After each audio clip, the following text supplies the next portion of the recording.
Hello, all you drone flyers out there.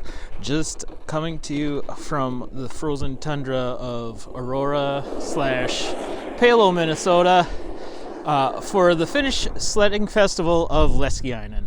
It's a thing every year where the community puts on this festival. They build this slide there. The slide has built out of ice, and you go shooting out onto the frozen lake here. This is Loon Lake, and the old wives' tale is the further you go on your sled, the bigger your crops will grow in the spring, summertime. So yeah, it's kind of a fun thing every year.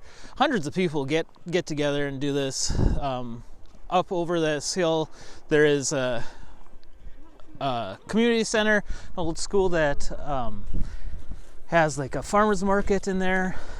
A bunch of people selling their goods and stuff like that. And another big thing that here comes some kids right now. This is fun. And there they go. Oh, there they go. But anyway, another big thing that people come here for is the split pea soup. I'm not too big of a fan of split pea soup, but people line up for that kind of thing. So anyway, just brought the drone out. It's kind of chilly out, so I'm gonna end this shortly and go warm up. But I will be putting a video on later on this week. Hope you guys will check it out. All right, bye.